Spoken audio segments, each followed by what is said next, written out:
Hey, what's going on, guys? This is JD Moonin. You're tuning into another episode of the Redneck Philosopher. It's going to be episode 4. We are still continuing on with our mini-series called the BPD Experience. And I'm just going over the experience that I had with a relationship. And I still currently don't know where that relationship stands. You really kind of never do when it comes to somebody with BPD. You never know if you're together or if you're not. I'm here to talk about that experience. It's not to make Amanda look bad, because I'm going to be honest with you. I think that she's a wonderful woman. I think that she has the capability of being an extremely, extremely selfish and mean person. But I have seen her also be a very nice and giving and caring person as well. Okay? And I want to make that very clear. I'm not here to just talk about the negative things that happened with Amanda and I, because that would then make the relationship look all bad. I'm not going to stay in a relationship that's all bad for 4 years. That would be stupid. I don't know anybody that would do that. And not only that, but I don't think I could fall in love with somebody who treated me badly all the time, or somebody that I didn't have an amazing connection with, especially not after 7 years of my own solitude, the solitude that I wanted. I was single for that period of time on my own doing. I didn't want a relationship. No, I wanted to know why my relationships before didn't work out. Not just in romance, but my friendships. I had a lot of friendships that had failed over the years as well.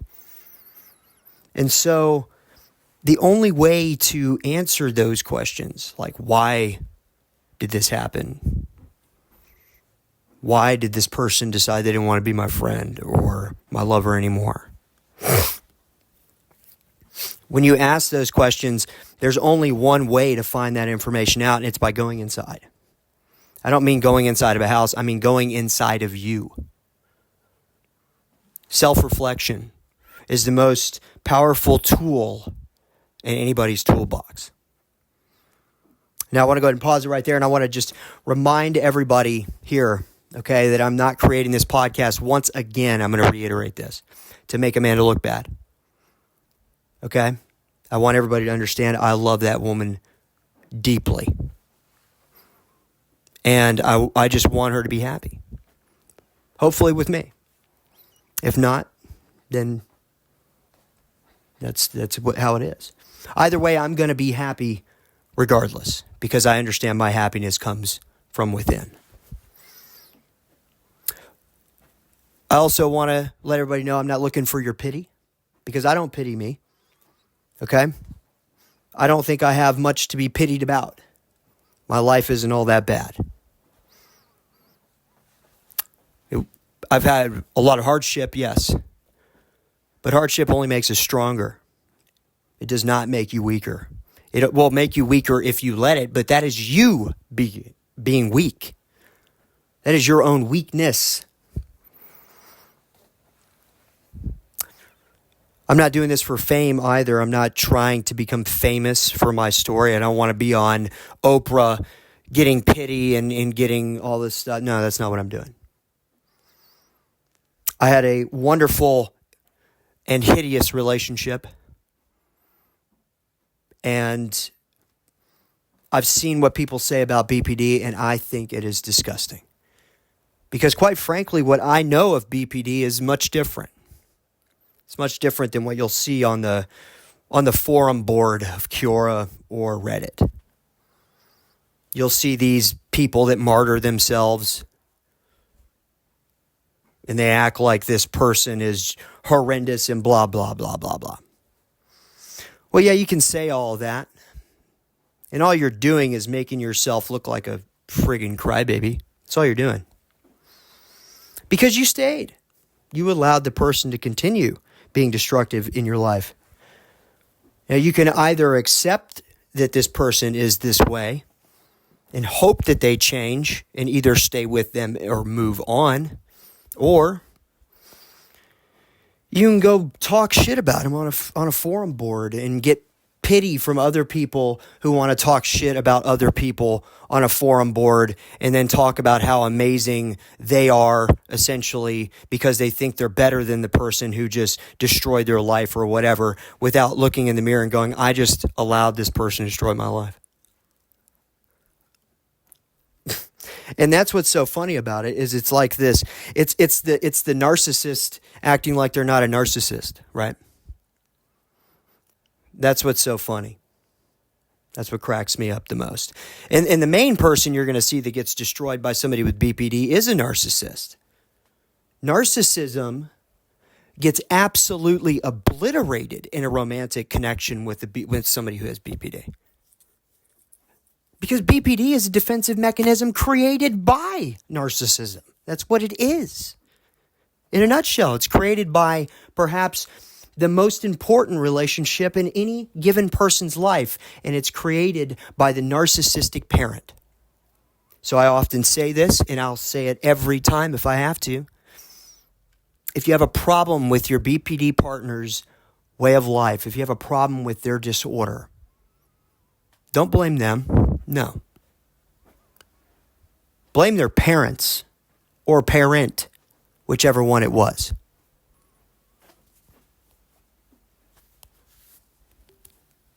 Because the person with BPD doesn't know what they do. They're not seeing it in the moment. They act on complete impulse. That's all it is. Okay? And so if you're afraid of being alone sometimes, if you're afraid of a partner who's going to break up, but they're not actually breaking up with you, no. In the moment they are, right? They're doing this act of breaking up. But you have to be able to read and understand what they're actually saying. They're saying, my emotions are too high and I can't be around you right now. Because this person feels emotion in the same way a toddler does. They get overwhelmed. They don't know how to manage their emotions. That's one of the things about BPD that a lot of people don't get. And so that's why it takes a long time, because something that you should have learned through your adolescent years up through being a child, okay, that they weren't taught how to do because their parents were abusing them with a very specific type of abuse called abandonment. And it created an adult that not only cannot manage their emotions, but has been dealing with their emotions in really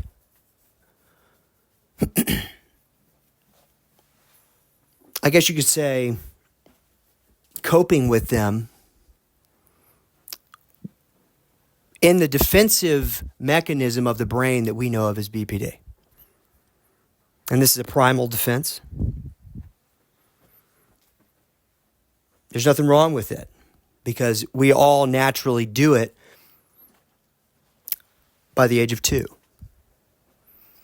But those who have a personality that gets built correctly, because your personality sets in before the age of 2. As a toddler, your personality is what is growing at that time. You are becoming you. Okay? And so, somebody who has borderline personality disorder, this is a personality disorder, and what this means is that the abuse was done while they were a toddler. Imagine that for a moment. A parent mad about a child crying, and so they don't feed them, or they don't pick them up and hold them. It's abandonment, but that kind of abandonment. Abandonment from nurturing. And that's why in some cases you'll see somebody with BPD, they end up being some of the most amazing nurturers in the world. And that is because they never got it. And so what do? Some of them do like what I did, okay? Because when I was growing up, I lacked love, really, in a lot of cases. I didn't have any. And so what do? I just throw it everywhere. I lacked respect, so what do? I throw it everywhere. I wasn't like some other people that I know, and I didn't become defensive and cynical about everything.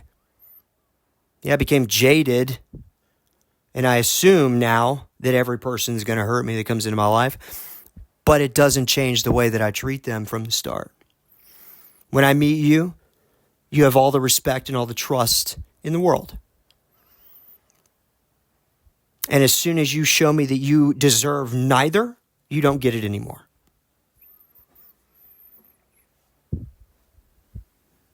However, I'm one of the most understanding people that you'll ever meet.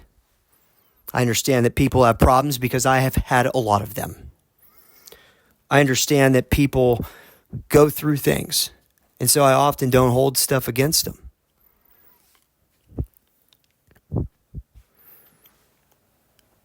And I wish a lot more of the world worked this way. I remember when I was writing about my philosophy that I have created about love, what I found was that love is everything. Love is everything that a human could possibly need. Love is all experiences at one time, at one focal point, and that is your perception, and it is where you call I, where you say I. Love is you everythinging another person, if that makes sense. And if it doesn't, I'm about to explain what I mean by this. When I say I love you to somebody, that's because the way I feel about them is so great. It's so amazing and horrible at the same time that I just have no other way to say it, but I love you. Okay? Because what I've found is that love is love in hate and joy in pain. Fear and security. It's all of these things that we think of in relationship at one time with one person. And that's what love is. Love is all those things, because love is whenever someone hurts you and you forgive them. That's love.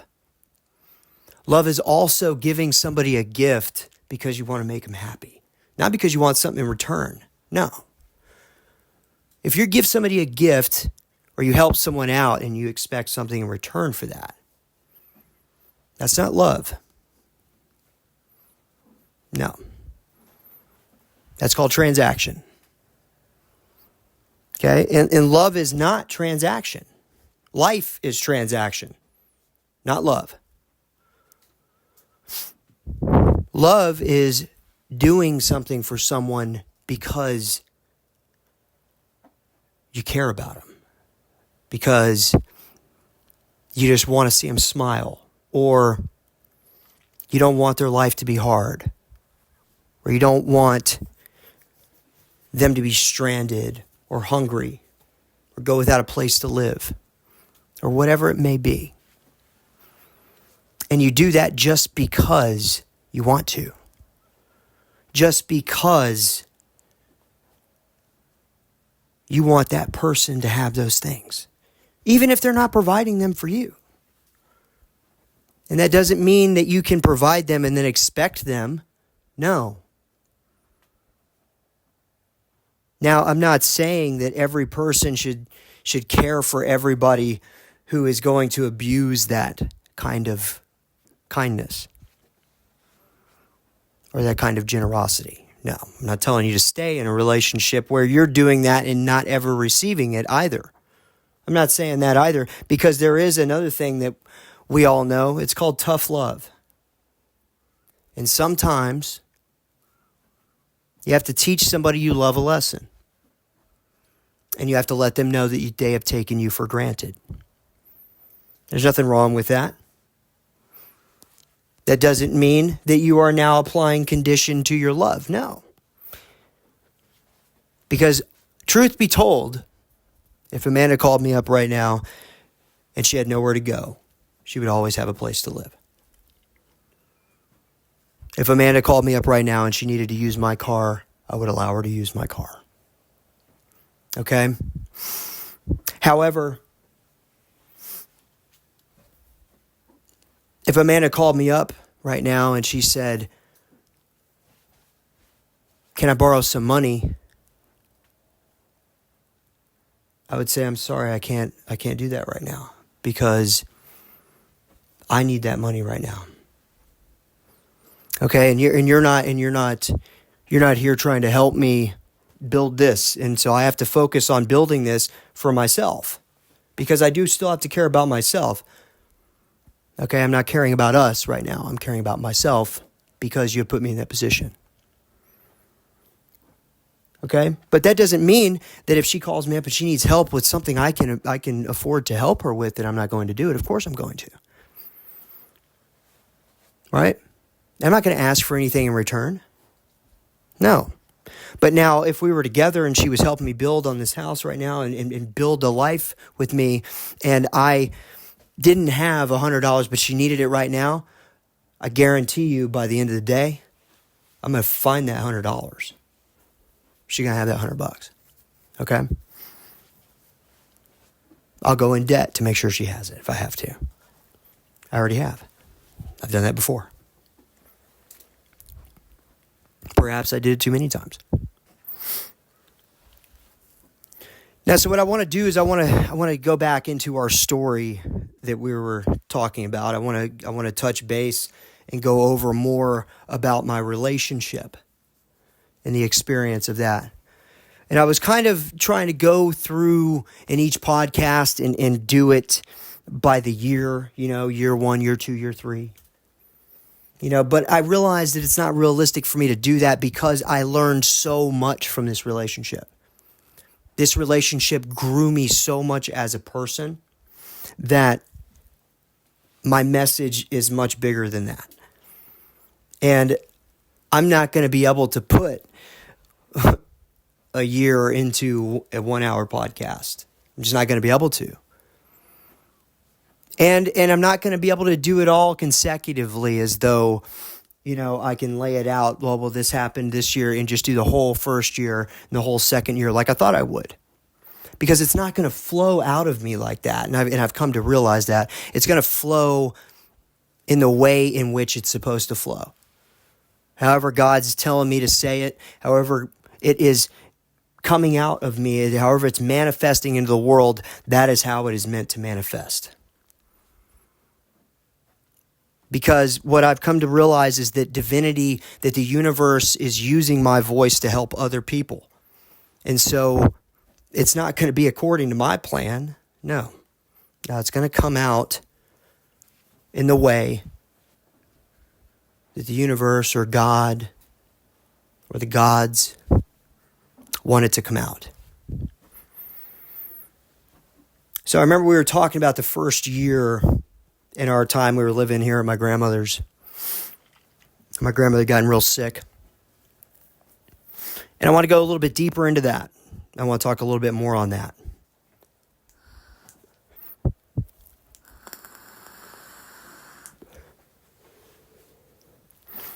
So, when Amanda and I moved in over here, okay, things kind of got very difficult. And I found out later on why. Okay. One of the things that people do with BPD is they always have to have a backup plan. And so people like myself who don't have BPD, and we just kind of, you do what you got to do. You know what I mean? Like that's how I view it. That's how I was raised, and things come up and Sometimes the priority has to change, not completely, not for eternity. Okay, I'm talking about that certain things happen, and they will take a priority front seat, and whatever you were currently working on at that time might have to take a back seat. We all know this, okay? Most people, okay? But so other people out there, people who have BPD, okay, or some people who were just spoiled as well. I think spoiled children act this way as well.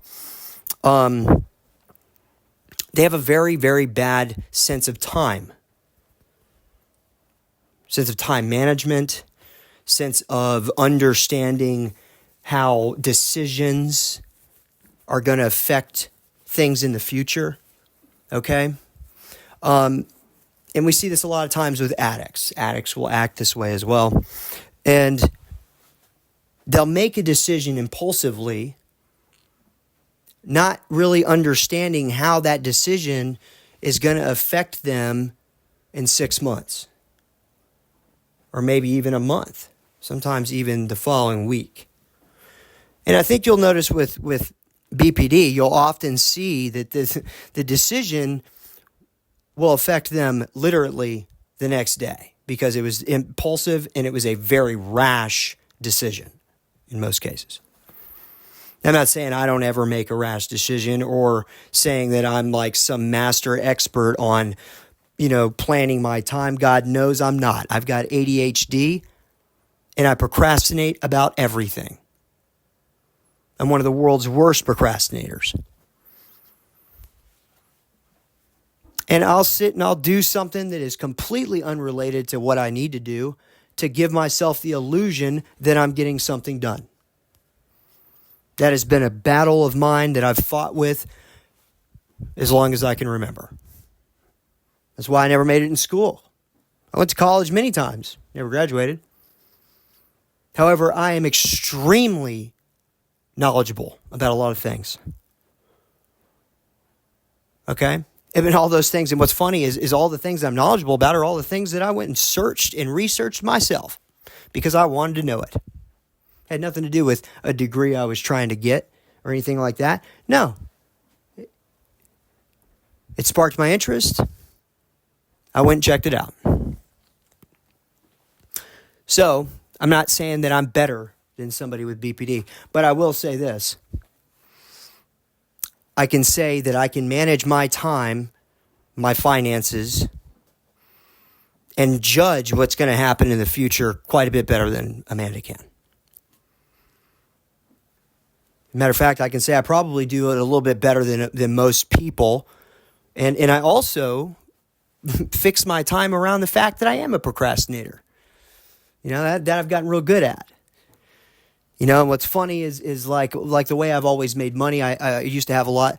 I used to put money back when I worked somewhere because I knew that I would lose my job at some point. Or I knew I'd get so tired of the job, find a reason to hate my boss, and I'd give him the finger and walk out. Okay? That's why I've been an entrepreneur for the last decade. So knowing this about myself, I was able to really have a relatively good life. I had 4 businesses when I met Amanda. I had, I found in the 2 years before I met Amanda, I found that having more irons in the fire and just kind of stoking those coals every day, mainly because I know I have bipolar, and I know if I fixate on one thing, I'm going to do it amazingly. I'm going to give it 1,000%. I'm going to get burned out and have an episode. So I try not to do that. So instead what I do is I have multiple sources of income, and I do a little bit of those things each day. And then when one of them takes off, great. I'll give it more focus. I give it more time. However, what I noticed about BPD is they don't have this capability. No.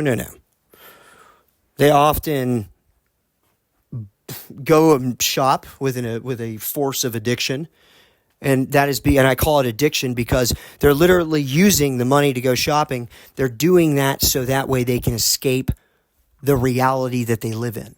Because when they go out and they buy stuff, it makes them happy for a little bit more, a little bit of time. That's why a lot of times most people with BPD have a drug problem. Arguably, I would say some of them are not addicted, but the vast majority of them are. And they're doing that because deep down inside, they feel like everybody hates them. They feel like they're not good enough. They know their inner child is fragile. It's weak and can be shattered very easily. And that's why they're so quick to anger.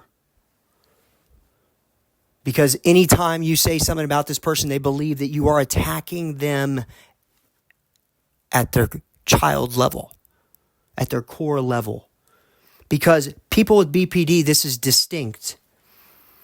They have this problem where it's called splitting. And what they do is you are either good or you are bad. Most of us who don't have this disorder, we don't have that problem. No, we see people as gray. We know that people make bad decisions.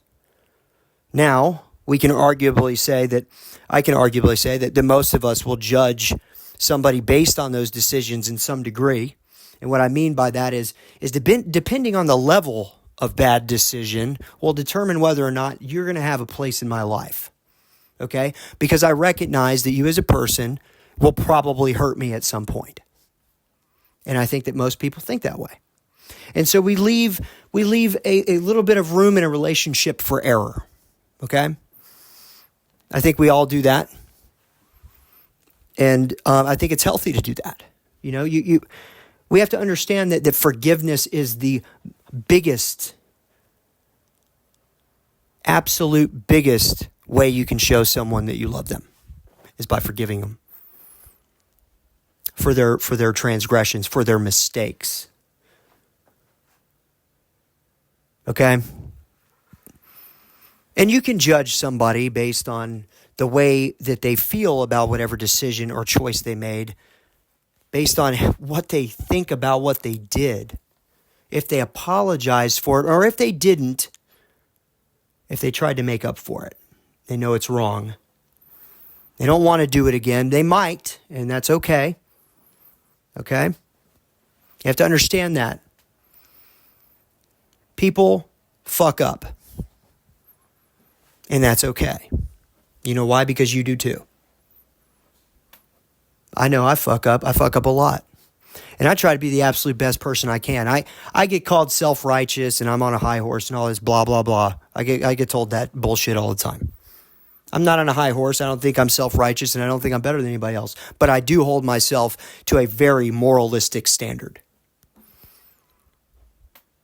And just like if Amanda would steal something from the store, I'd look at her, I'd just give her a look. And I'd shake my head sometimes. And she'd get upset with me. And that's because it's not good to do that. It gives bad karma. I believe in karma. You know why? Because I've seen instant karma. I've paid for my decisions in the past. I know karma's real. Doesn't mean I'm a Hindu. Doesn't mean I believe in that religion. No. It means that the philosophy of karma, that what you put out in the world, so shall you receive, that philosophy has been named all kinds of things. You know, he who commits crimes will eventually get caught. You know why? Because of karma. Okay? And that's why also sometimes he who commits crime out of necessity doesn't get caught. That's also because of karma. Karma is good and bad, if we have to conceptualize it. But most of us only view karma as bad. People don't understand that if you live a life of good deeds, you often will have a very good life. However, Karma is also affected by intention. Now, this is where magic comes into play. People don't understand what magic is, and most people think magic doesn't exist, or they think that people who practice Wicca or are druids or warlocks in the Viking faith, fire shamans, whatever. Most people believe that that's kooky bullshit and it's not real. I'm here to reassure you that it is very real. Manifestation is absolutely real. The reason why I say this is because you, just like in the Christian faith and every other faith, it tells you in some way that you are created in God's image. Well, what do you think that means? It means you're God. If you are created in God's image, then that means you can do what God can do also. That doesn't mean that you control the entirety of the world. No, you control your world, your reality, your perception, and the energy around you. You control all of that. And the intentions in which you have in your mind also control all of that. So if you harbor resentment and jealousy, then you will receive negative energy because that's what you're outputting in the world, even if you're doing something good. Because I have seen somebody do something good and then they lose or something bad happens and they're like, well, why the hell did I do anything good? Well, if you were doing something good with the expectation of getting something good in return, then you're already missing the point. And karma is laughing at you because you're doing it with bad intention. Now, if you go out and you do a good deed to help somebody because you want to help someone, because you don't want to see that person struggle like you did. That's why I help people. I don't help people because I expect to receive something in return. No, because every time you do that, you do receive something in return, but it ain't what you want. Okay? I can tell you that right now. It's not what you want. No. It's probably going to be the opposite.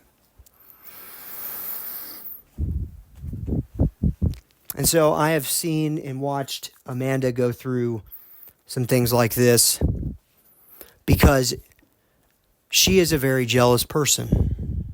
She's jealous of people when they win out at the gambling house. She's jealous of me when I would win. Even though when I won, she won too, right? But she would be jealous of me because it wasn't her winning. And you see, when you're like that, you're going to keep losing.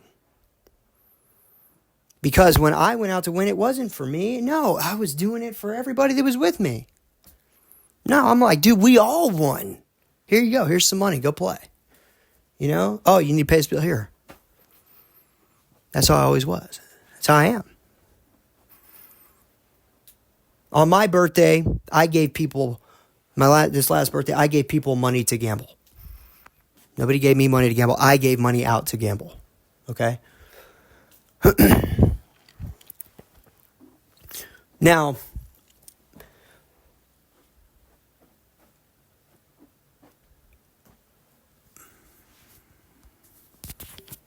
guys, I want you to understand that resentment can manifest itself in many, many ways. Okay, just like when Amanda and I would go out, she's like, all gung-ho, we're gonna win some money. But as soon as she started losing, she started getting upset. And if I was winning, she got real mad. One time I was winning and we ended up leaving because she went to go wait in the car. And I'm like, what the hell? You know? My stepdad, you know, he's in a lot of pain right now, and his body's really hurting real bad and all this stuff. And I think what a lot of that is I think that is manifestation. That is his idea of lack. Okay. One of the things that I've learned in life is that if you think lack, you will receive lack. If you feel like you don't have enough, if you need more, and more. That's called greed. If you have everything you need, then you don't need anything more. Your needs are fulfilled. No, everything else is something you want. Well, when we get want mixed up with need, it becomes greed. And that's when gluttony happens. Okay? That's when addiction happens. That's where these things come from. Now, when we're talking about my dad here, I feel like this pain, I see this man, he's in so much pain. He's hurting, his back is horrible, and all these things. And I think that a lot of this also, a lot of it is his resentment and hate and disdain, not only for life, but people in it. And this is the manifestation of that. This is that energy becoming physical, causing him stress. His body is tensed up. His body is broken, yes, and that is very painful. Don't get me wrong. But it's more than just that. When you have a mindset of disdain, of hate, jealousy, envy, resentment, those things manifest. Your mind is extremely powerful. I have created with my own mind the pains I'm feeling many times. I know how powerful the mind can be because I suffer from anxiety. I have an anxiety disorder. I can't even tell you how many times I went to the hospital or to the doctor's office because I thought I had a heart problem or I was having a heart attack because of what your mind can do. And it's just because you're having an issue and your mind can then take that and see it as a life or death situation, and it's not. And when that happens, we have what's called a panic attack. My worst panic attack, I seized up. They hooked me up to, I don't know, whatever, EKG, I believe is the name of the test or whatever. I don't even know what the machine is called. But I had tachycardia. My heart was going crazy. And it was all my mind. It was me doing it because of the thoughts I was having about whatever that was going on in my life at that time. Now, it's not to say that everything is a factor of the mind. That's not what I'm saying. There are physical ailments. There are very real physical ailments. But I also believe that dis-ease is caused by our mind state. Much like when we look at the Christian faith and we think about heaven and hell is your state of mind. You can live a blissful life or you can live a hateful life. That is up to you. You can choose to hate your life and not be happy with what you have in it, and that is your choice. But you must understand you are the reason why you are unhappy. Not another. Another person is not the reason or the cause for your unhappiness unless you're chained up in a basement somewhere being somebody's sex toy or something. Then yeah, I would say that person is definitely the reason for your disdain, your resentment, and your hate for life at that moment in time. But often your resentment or your hate in life is caused by your own actions.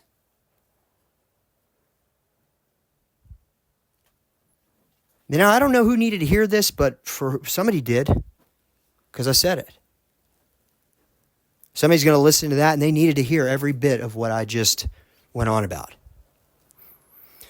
Now, I want to talk about my relationship again. Let's go ahead and dive back into that. Because look, guys, I'm telling you, the passion and the connection and the chemistry I have with Amanda is something like anything. It's like nothing I've ever felt before. I absolutely love that woman. I still to this day would do anything for that woman. And I just want to see her happy. Now, whether that's with me or alone or with someone else, I don't know. I can only say I hope it's with me. But like I said earlier, I know I'm going to be happy. I'm in my life purpose. I'm now doing what I love once again. I'm on a microphone and I'm talking to an audience. I have a lot to say. I like to talk. I have a lot of things that I've been through in my life, and I've got a lot of things that I know. And I think that a lot of people like to hear me talk because of that. Because I just happen to know a lot of stuff. I'm very intuitive. And when Amanda and I moved in over here, what was ironic was the things that she loved about me, she started to resent. You know, I talk too much. I always got something to say. And Amanda used to love that I knew so much. She used to tell me how much she loved to listen to what I had to say. Now I'm not the greatest listener. I'm going to be very honest, okay? That is something that I have been working on for some time now. I've gotten much better because of my relationship with Amanda. But I still have a lot of work to do. I'm a wonderful teacher, but not a great student. And that is the problem. 90% of the time, it's because whatever somebody else has to teach, I often don't want to learn. And so I've been trying to change that mindset into, I want to learn everything. I want to know what anyone and everyone has to teach. Because people and their interests are beautiful. You know, they'll say about BPD that these people have a problem with the sense of self, with knowing who they are. What's funny about that is when I met Amanda, she had her own interests. She had interests outside of me. As a matter of fact, when we first got together, it was believed that we were very different. As time went on, I came to realize that I have more in common with that woman than I'd ever thought possible. Now, I want you guys to keep in mind, I mirror people also. So then what happens when you have two people who do what's called mirroring? For those of you who don't know what mirroring is that you'll often hear in psychiatry, they will tell someone that they have a problem with their sense of self. They have an identity crisis, essentially, and that they oftentimes struggle with being able to identify themselves, with knowing who they are, what they like to do, where they stand on certain things. Well, I think this is kind of a shoddy argument, really, and I think it's a factor of bullshit, my personal opinion, because we all pick up things from other people. We all do it. Now, I had this supernatural ability to mirror people, okay? It's something I've been able to do, and so I've often questioned if I had BPD when I read about it, when I learned about it, especially because I have ADHD. And in that book that I told you guys about in the first episode of the podcast, it's called I Hate You, Don't Leave Me. I learned from that book that like 86% of people who have ADHD will also be diagnosed with BPD, borderline personality disorder. I found that was very interesting. I wonder what the correlation is there, and I think as more research gets done, we might be able to find out what that is. We might even find out that borderline personality disorder isn't a personality problem at all. We might find that it's an attention problem. Wouldn't that be interesting? Anyways, what I was trying to get at there was, when I was young, what I would do is I would go up to a group of people, and these people would have something that I felt I needed, I wanted to desire, or I desired to have, whether it was friendship, okay, or whether it was, I noticed that there was a lot of people that were, I'll take whenever I DJ'd, for example, okay. There was a group that I joined, you know, and I was DJing with them, and there was this woman who kind of ruled the roost and ran the show. It was for they were called the Austin House Syndicate. Well, this woman, Rachel, was a real piece of work. And she wasn't giving these younger DJs opportunity, but she'd keep them on a line, on a leash. And what I did was I went in there, I mirrored people, because I have a way of being able to watch somebody do something, and then I kind of know how to do it. So I actually had gained a knowledge of DJing from people who had far surpassed me, who were way more experienced than me, been doing it for far longer than I, and I learned how to DJ just like them, just by watching them do it. Barely had to practice. This is something I've been able to do my entire life. It's how I learned how to work on cars. It's a superpower, really. I'm not boasting about it. I'm not bragging. I'm just saying this is something I can do. Well, I found fault in this capability because I used to use it for my personal gain. There was a time in my life where I was very selfish. And that's arguably because I was living in a state of mind of lack. I was upset about what I didn't have. You know, whether it was love, good job, my own place, whatever. And I never was looking at what I had and being thankful for it. Now, instead, I was resentful because I didn't have enough. And I've been there. And so what that ended up making me do was I would then go mirror people. I would go into their lives. I would make them think I was their best friend, you know, or part of their clique or whatever. I would take what I needed and I would leave. Oftentimes out of trace. And then those simultaneously, I've had those people come up to me later on in life and I had no idea who they were. You know, and when I figured this out in my early 20s, I felt like such a piece of shit. Because I can walk up to somebody and I can mirror their interests. I know a lot of things about a lot of things. I look at a lot of things. I study a lot of things. And so it's very easy for me to mirror an interest of somebody, for me to mirror experience or mirror them as a person, their personality. I can copy a personality very easily, almost to the point to where I can mimic someone, you know? And that in and of itself is a very strong power to have. It makes you an excellent communicator and social butterfly. And so what I would do is I realized, you know, my question, well, leaning back around, I'm coming full circle here. My question was this, about this mirroring thing and in this idea that people with BPD have a faulty sense of self. What I don't understand about this is that if I mirror people and Amanda mirrors people, then technically we should have identity crises, right? I should have a problem with knowing who I am. No, I don't. I know who I am. And when I met Amanda knew who she was. And you know what? What I realized was like, who she was, we had so much in common.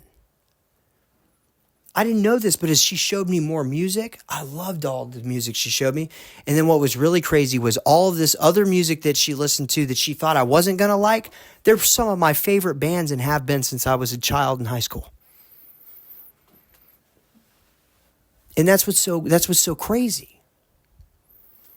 Is that this person that that I love so much, who has this apparent identity crisis, I didn't tell her I liked this band. No, because I wouldn't even listen to them at the time. Out of sight, out of mind. I didn't even know. But I know the entire album. I know every album they made. I've listened to all of them. You know, a prime example would be the Violent Femmes. I love that band. Amanda, she's like, I'm going to put on a song. It's like not really your style. She put on Kiss Off. And I was like, oh my God, dude, I love this song. You know, and it's like, she's like, what? She looks at me like, what? Because she had me, I was in a box. One of the things I realized was that Amanda she assumed who I was the whole time we've been together. She thought she knew me completely. I'm going to tell you right now, she didn't. I haven't judged her one day that we've been together.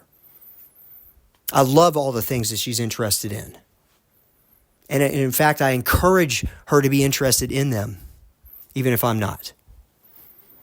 Which oftentimes I am. I mean, hell, I even got into darts, you know, to do something with her. And then we just, one day just stopped doing them. I don't know what happened. I think it's because when she would come over, she was in such this experience of lack that all we would do is gamble. That's all we would do.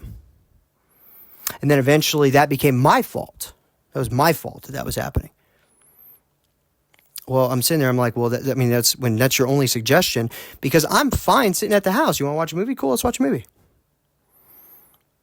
You know, I can't promise I'm going to sit there and watch the whole thing, because I do get up, I get bored with TV very easily.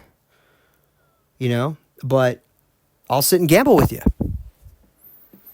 You know, I'll sit and talk to you for hours. And that's the thing that I did with Amanda the most. I've talked to Amanda more than I have talked to anybody else, probably except for my YouTube channel. Or my mom. I might even have talked to Amanda more than my mom. And that's crazy. To have that kind of connection and it just disappears. It's like it blew off in the wind. You're like, where the hell did it go? And that's why I've always been in a state of, what the hell, every time her and I break up.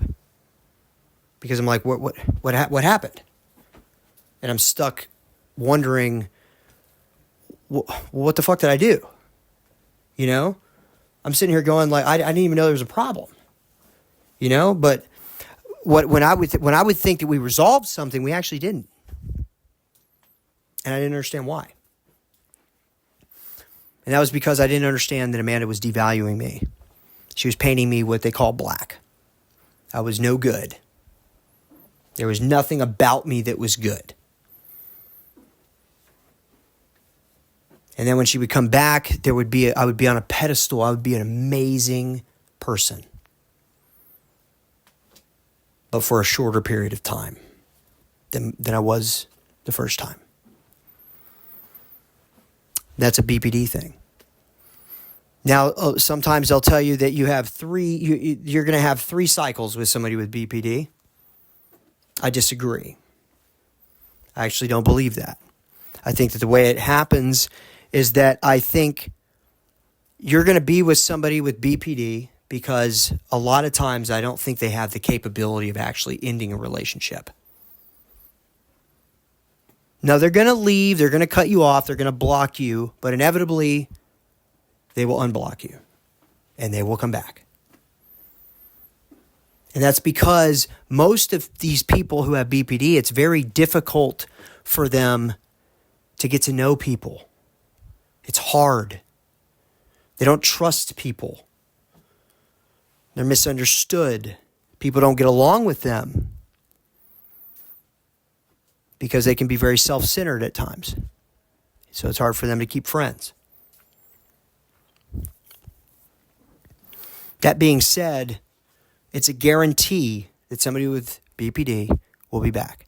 Now, what I want to also explain to you is you'll see on Quora or you'll see on, Reddit, these guys that are just on there complaining about how they were with somebody with BPD who came in, destroyed their finances, was cheating on them behind their back and this, that, and the other thing. My experience with somebody with BPD was very different. I've been suspicious of cheating, but that's because I have insecurities. And I've been cheated on by 3 other women. That's why I immediately go there whenever she's not around. Because that's what the other women have done to me. However, time and time again, it has shown itself to me a lot of times that she hasn't. Mainly because Amanda doesn't like to be touched. She's been sexually abused before. So she doesn't like to be touched. And here I was over here going, she's seeing somebody else, She's fucking somebody else. Or whatever. Now, I'm not saying that she hasn't. I'm saying that I think a lot of the times where I've thought she has probably was very wrong. Am I saying that there's a likelihood? There's a likely chance that she has at least once. I would think. Once or twice, maybe.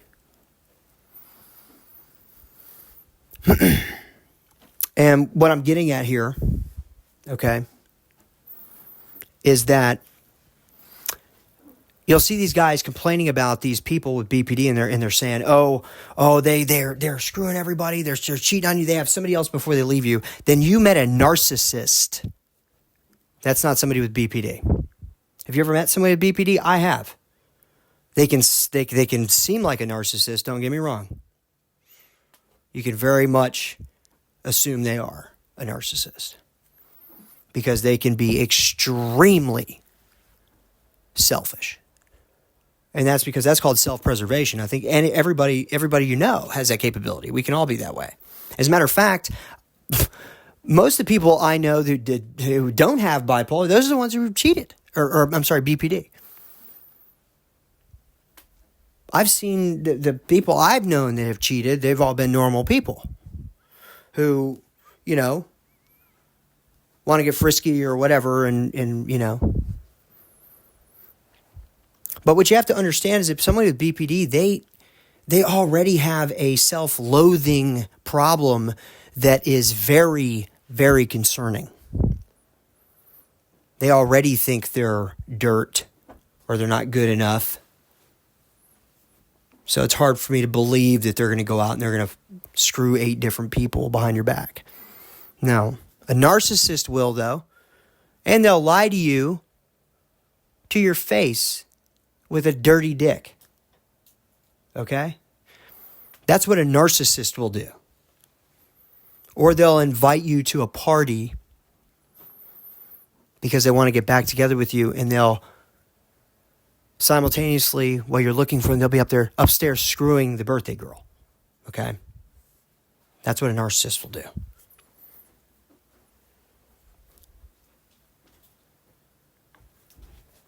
Somebody with BPD clings to the person that they're with, but they're so afraid that you're going to leave them, okay, that they'll push you away. That's where this whole painting black comes from. Because as soon as you do that bad deed, they think that you are going to leave. And so they're going to leave you first. And then when they do leave you and they realize that wasn't the right move, that you weren't actually leaving, that you really do love them, you want to be with them, then they go, oh shit, I screwed up. And somebody with BPD can do all kinds of weird, crazy stuff. And that's just because they're impulsive. Doesn't necessarily mean they're going to try and kill you. Doesn't mean that they're going to stalk you or try and burn your house down. No, that's a narcissist that does that, not somebody with BPD. Now, BPD is going to stalk your Facebook page, block you on one media and unblock you on another. Yeah, we notice that. When you have BPD, I'm just letting you know. Your lover notices that. As somebody who is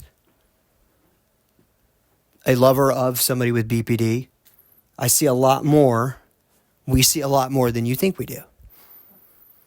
Okay? All those little goofy, dumb things that they do, trying to avoid you finding out or whatever, or not being seen or not looking like the crazy person, we see all of it. It's pointless.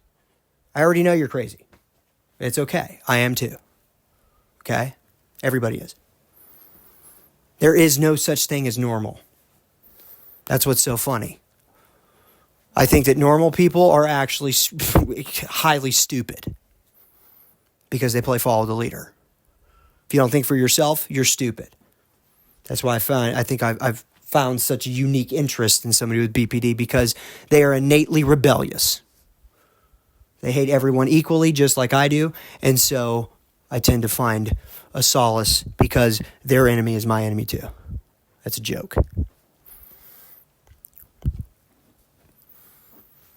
But so, I mean, in this podcast, I just talked, And so that's what I was trying to say earlier is that not all of these podcasts am I going to be giving you every year of a relationship. No, I'm going to teach you about BPD. I'm going to teach you about the things they do.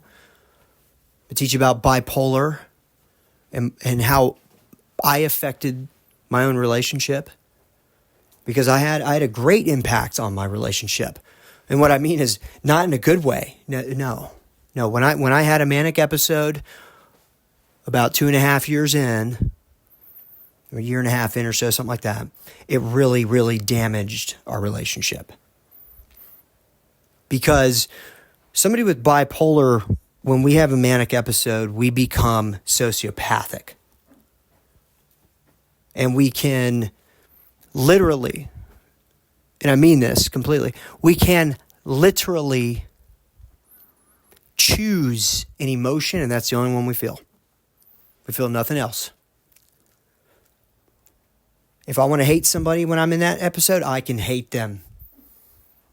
And if I do, I'll try to bring justice upon you with a wrath like you've never seen before. Doesn't mean I'm going to go out and shoot you. No, I'm not saying that. I'm saying any legal action I can do, I will.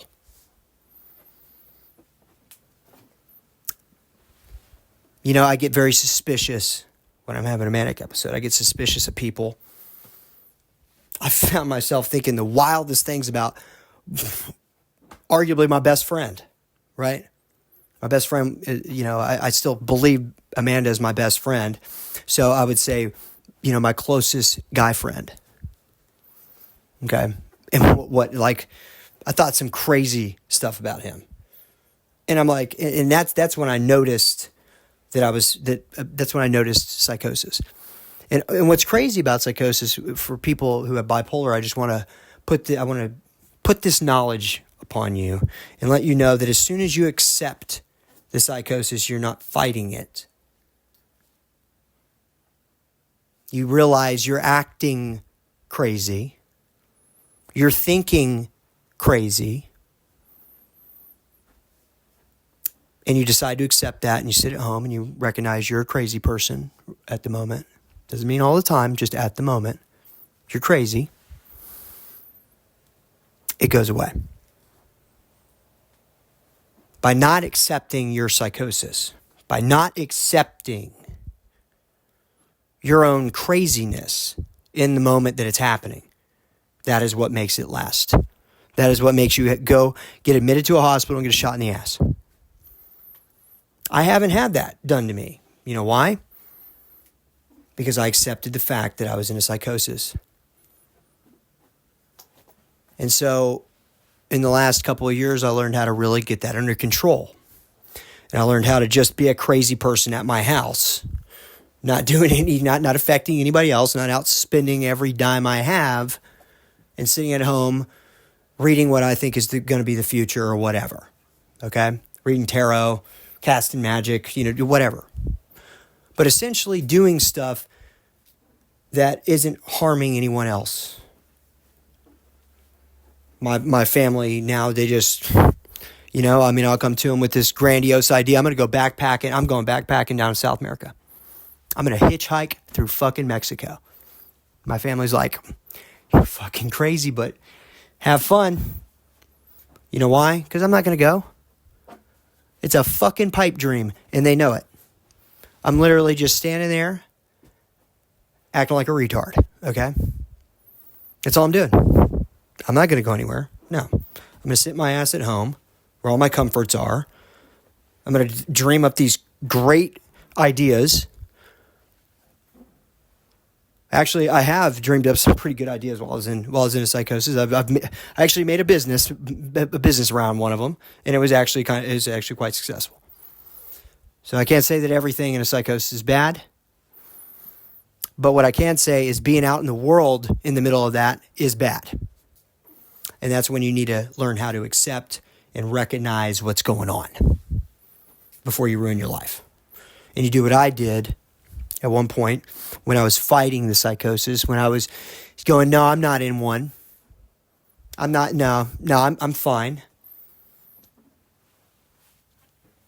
And I thought God told me to walk over and tell my stepdad that he killed his brother, and God was calling me to come to him and tell him that, and that he needed to repent. Okay, that affected my relationship with my stepdad beyond recognition. And I don't know if it's ever going to be the same. I don't know if he'll ever forgive me for that. When I left, I was told he cried about it. I did not mean to hurt him. No, I didn't. But that was one of the main events in this last psychosis that I had in 2022, when I realized that I need to accept the fact that at that time, I'm being crazy. And I need to shut the door on the world for a minute. Doesn't mean forever. Just means a minute. Because divinity's talking to me. And that message is for me, not my stepdad. It's for me. And I need to sit down and I need to ponder it myself. And not affect other people in my life or burn the bridges with the ones I love. And so now I'm trying to be in a state of mind and consciousness where now I say that. And that's been the most beneficial thing I could have done. Accepting the psychosis and sitting in my room is a way that I have ended them much faster. I noticed as well that people with bipolar, I believe, go into psychosis a lot more than we think. Matter of fact, I think this happens nearly on a daily time frame, maybe even weekly, depending on the type of bipolar. But I think that you might find it might behoove you to do some self-reflection, and I think you might find, if you have bipolar, you might find that you end up in psychosis and think crazy ass shit almost every day if you're stressed out, if you're over your limit of bullshit that you can take. And when I finally understood this, it changed my life. I'm going to go ahead and end it there. I just want to tell everybody, thank you for tuning in and listening to me babble on the microphone. I'm still working on getting our studio equipment together. I'm still waiting on some money. I've got $6,000 coming in for some winnings that I won, and I'm waiting for that to come in. Once that comes in, we're gonna have the recording equipment back up and running. We're gonna be good to go. And guys, if you can, please share the podcast. I need to get hours of watch time right now, so I can reapply for partnership. And I really think we can do it. And then after we do that, after we get the partnership squared away here on YouTube, then we're moving over to over to Kick, and we're going to start streaming. It's going to be commercial free. It's one of the new and upcoming streaming sites, and it's wonderful. I love it. So I gamble on sweepstakes casino sites a lot, and Stake.us is my favorite, and the owner of Stake.us owns Kick.com, and I think he does a fantastic job. But anyways, I just want to let everybody know out there who's going through a hard time. I want you guys to know you're not alone. If you need help, reach out. There's somebody out there who loves you, even if you think they don't. If you wrong somebody, call them up and tell them you're sorry. You'd be amazed at how far those words go. If there's one thing I've learned in life, everything can be forgiven. Except for rape. I don't think that can be forgiven.